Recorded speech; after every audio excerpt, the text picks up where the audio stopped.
week-end Bricole Vap. Alors aujourd'hui revue de matériel, un petit dripper que j'avais pas du tout prévu de tester ni d'avoir. Donc je remercie Ludovic et Jimmy de Vap Extreme pour me l'avoir envoyé. Un dripper de chez Votofo, le Warrior, fait en collaboration avec JMT Elite, un groupe de builders. Donc attendez-vous quand même un gros dripper, un gros RDA avec un bon gros plateau de montage qui va permettre d'accueillir justement les montages les plus gros qui soient. Alors déjà, Votofo a travaillé en collaboration avec un groupe de builders, JMT Elite, pour faire un dripper adapté au gros montage et au gros coil. Alors dans la boîte on trouve pas mal de choses. Bon déjà le dripper, je reviendrai dessus à la fin, un tournevis pour le montage, du coton Votofo, pas plus d'informations que ça sur le coton, mais en forme de mèche, du coup pratique pour coiler. 3 juggernauts en NI80, roulés en 3 mm, environ 0,28 ohms par juggernaut. Alors je ne sais pas si ce sont des coils justement de JMT Elite ou autre. Je pense pas, j'imagine que ça aurait été noté dessus si c'était du JMT, mais bon. Voilà, des coils en nichrome qui ont l'air très propres. Avec les mèches de coton pour les monter facilement, c'est pas mal. Le petit sachet de spare avec les vis de rechange, les joints, le pin BF et l'obturateur pour pouvoir monter le dripper en simple coil. Et une clé 6 pans, clé Allen pour pareil pour le montage.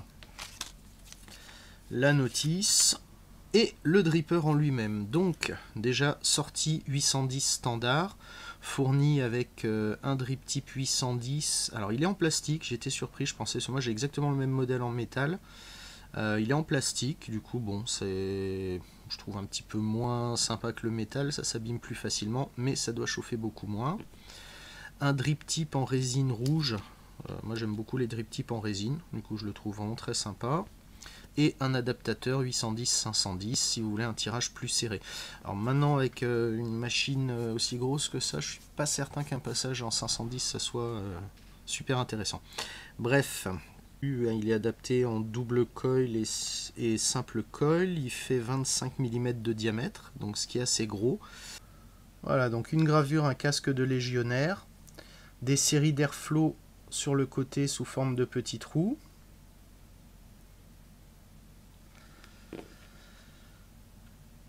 Un top cap avec un joli dôme, 2 ouvertures pour les airflow. Alors ce qui fait que même en simple coil, ouais, vous êtes obligé de mettre l'obturateur, sinon vous aurez toujours de l'air à passer sur le côté. Il est massif, hein. Là on est sur quelque chose d'assez lourd. Et le plateau de montage, qui franchement est sympathique. Une cuve assez profonde, ça va faire dans les 3-4 mm. Donc les petites inscriptions qui vont bien. Pareil à l'arrière. Alors a priori la vis centrale est dorée, dorée à leur fin 24 carats, du coup pour permettre une meilleure conductivité. Et un système de clamp.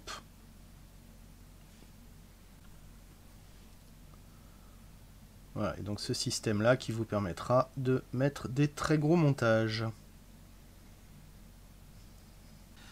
Donc un petit dripper, franchement très bien fini, sans défaut apparent, double joint en bas, donc la cuve devrait être bien étanche. Je vais monter un coil dedans. Alors, je pense que je vais le monter en simple coil avec un frame staple. J'aurais pu essayer les juggernauts qui sont fournis, mais comme je vous disais, j'ai des coils de chez Crazy Fab Coil à tester. Donc voilà, je vais le monter en simple coil avec du framed. Alors moi le framed c'est un de mes coils préférés, pour ne pas dire mon coil préféré. Alors, je l'aurais bien monté en double pour faire le bourrin, mais bon en ce moment je suis sur une vape un petit peu plus pépère, donc simple coil déjà ça devrait fonctionner vraiment très bien. Le Votofo Warrior JMT Elite, suite et fin. Alors, une petite semaine une bonne semaine d'ailleurs, à utiliser ce dripper. Donc là, il est passé sur ma BF. Alors, je me suis rendu compte juste après avoir éteint la caméra qu'en fait d'origine il est monté en pin BF. Donc voilà, je trouve qu'il colle plutôt bien. Il est moins haut que le Aura.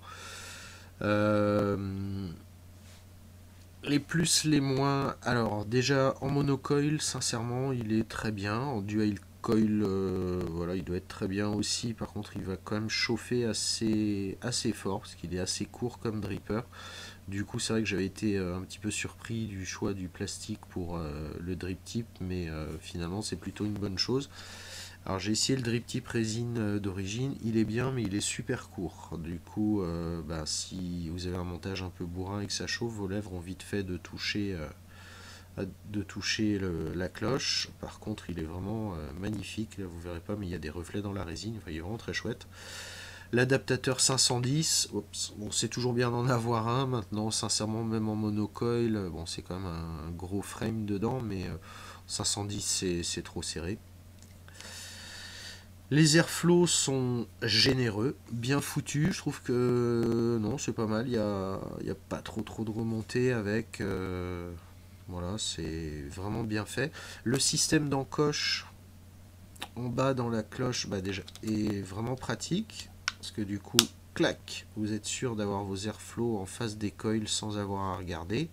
Enfin, si vous êtes en mono, vérifiez quand même. Même pas, non, comme c'est ouvert des deux côtés, il n'y a aucun problème. Et l'obturateur vient quasiment boucher les airflows, donc voilà, vous êtes en monocoil, vous n'avez de l'air à arriver que d'un côté. Le plateau est vraiment bien pour monter des gros coils, donc vous pourrez vous faire plaisir. La cloche est bien bombée. Alors la restitution de saveur en monocoil avec le framed, sincèrement, moi j'en suis très content. Donc il va prendre la place du Aura sur ma BF un bon moment, avant que je trouve mieux de toute façon. Non, vraiment agréablement surpris pour une grosse machine à cloud. Je trouve qu'il s'en sort vraiment très bien. Les petits points noirs. Alors la taille de la cuve avec le réducteur. Donc la vis du BF dépasse bien à l'intérieur, ce qui fait qu'elle ravalera l'excédent de jus lorsque vous skonkez. Mais entre le coton et ce qui reste de la cuve, franchement, il n'y a plus beaucoup de place. Donc, les airflows sont quand même assez bas. J'aurais peut-être d'ailleurs dû mettre mon coil un petit peu plus bas, mais bon, bref. Les airflows sont assez bas. Du coup, quand vous skonkez, ça ne débordera pas. Mais alors, si vous penchez votre BF, ça peut couler légèrement. Non, sinon, dans l'ensemble, il est vraiment bien fait. Il est de bonne facture. Et puis, surtout pour un prix vraiment très abordable. Alors il y a moyen de le trouver très facilement à 30-35 euros sur des sites européens, on va dire, des choses comme ça. Et je l'ai vu l'autre jour à, je crois que c'était moins de 25 dollars, donc on doit être à 22 euros sur des sites chinois. Donc voilà, pour 22 euros, vous prenez pas de gros risques. Au niveau du bundle, donc il y a 3 Juggernauts en NI80 que j'ai pas essayé, mais bon, ils ont l'air très bien comme coil, il n'y a pas de raison. Les petites mèches en coton fournies d'origine sont pas mal, là je suis toujours dessus, ça fait une semaine. Niveau, ouais, non, je vous dis, niveau restitution des saveurs, c'est vraiment ok, donc plutôt content. Il y a eu quelques dry hits parce que ça consomme un framed. Pour les spares, si vous n'avez pas à les ouvrir, ne l'ouvrez pas, ou alors prévoyez un sachet qui ferme, sinon ça va se balader partout dans votre boîte. Voilà la conclusion sur le Votofo Warrior JMT en collaboration avec l'équipe de builder JMT Elite. Moi, il ne me reste qu'à vous remercier d'avoir regardé cette vidéo jusqu'au bout. J'espère que ça vous aura été utile, ou en tout cas que le retour sur ce produit vous semblera complet et intéressant. Moi je vous dis à très vite pour la suite, pour de nouvelles vidéos. Ciao!